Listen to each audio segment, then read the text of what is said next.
நம் ஆண்டவர் இயேசு கிறிஸ்துவின் நாமத்தினால் மகிழ்ச்சியும் சமாதானமும் நம் அனைவரோடும் இருப்பதாக.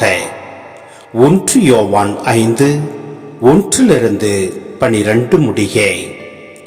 இயேசுதான் மெசியா என்று நம்புவோர் அனைவரும் கடவுளிடமிருந்து பிறந்தவர்கள். பெற்றவரிடம் அன்பு செலுத்துவோர் பிள்ளைகளிடமும் அன்பு செலுத்துவர்.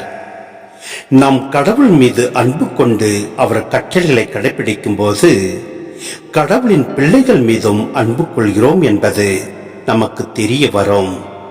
ஏனெனில் அவர் கட்டளைகளை கடைபிடிப்பதில்தான் கடவுள் அன்பு அடங்கி உள்ளது. அவர் கட்டளைகள் நமக்கு சுமையாய் இருப்பதில்லை. ஏனெனில் கடவுளிடமிருந்து பிறக்கும் அனைத்தும் உலகை வெல்லும். உலகை வெல்வது நம் நம்பிக்கையே. இயேசு இறைமகன் என்று நம்புவோரை தவிர உலகை வெல்வோர் யார்? நீராலும் இரத்தத்தாலும் வந்தவர் இயேசு கிறிஸ்து. அவர் நீரால் மட்டும் அல்ல, நீராலும் இரத்தத்தாலும் வந்தவர் என தூய ஆவியார் சான்று பகர்கிறார். தூய ஆவியாரே உண்மை. எனவே சான்று அளிப்பவை 3 இருக்கின்றன.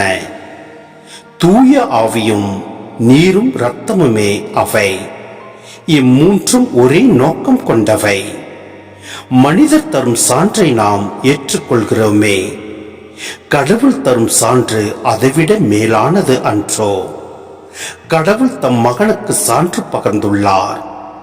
இறைமகன் மீது நம்பிக்கை கொண்டுள்ளோர் இச்சான்றை தம்முள் கொண்டிருக்கின்றனர். ஆனால் கடவுள் மீது நம்பிக்கை கொள்ளாதோர் அவரை பொய்யராக்குகின்றனர். ஏனெனில் தம் மகனை குறித்து அவர் அளித்த சான்றை அவர்கள் நம்பவில்லை.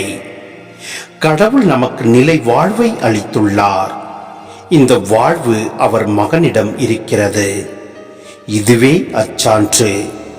இறை மகனை கொண்டிருப்போர் வாழ்வை கொண்டுள்ளனர். அவரை கொண்டிராதோர் வாழ்வை கொண்டிரார். சிந்தனை: நம் ஆற்றலுக்கு அப்பாற்பட்ட சுமைகளை கடவுள் நம்மீது சுமத்துவதில்லை.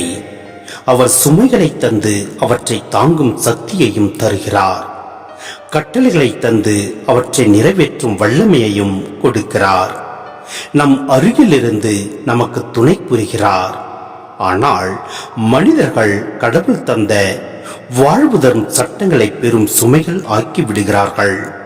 அச்சட்டங்களை அதிகரித்து விரித்து திரித்து அர்த்தமில்லாத, தேவையில்லாத, கடைபிடிக்க முடியாத விதிமுறைகளை ஏற்படுத்தி அவற்றை எளிய மக்கள் மீது திணித்து விடுகிறார்கள். ஆனால் கடவுள் தரும் சட்டங்கள் என்றுமே வாழ்வு தருபவை. ஆம், அவை வாழ்வை நசுக்குபவை அல்ல. இயேசுவே கூறுவது போல, என் நுகம் அழுத்தாது, என் சுமை எளிதாய் உள்ளது.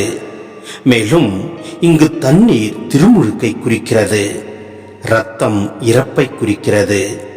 தண்ணீரால் திருமுழுக்கு பெற்ற வேளையில் தூய ஆவி இறங்கி வர இறை தந்தையே இவரே என் அன்பார்ந்த மகன் என்று கூறியபோது இயேசு இறைமகனாய் கிறிஸ்துவாய் இருந்தது போன்றே அவர் இறந்த போதும் உண்மையில் இறைமகனாய் கிறிஸ்துவாய் இறந்தார் என்னும் கிறிஸ்துவ போதனையைத்தான் இங்கு சுட்டி காட்டப்படுகிறது.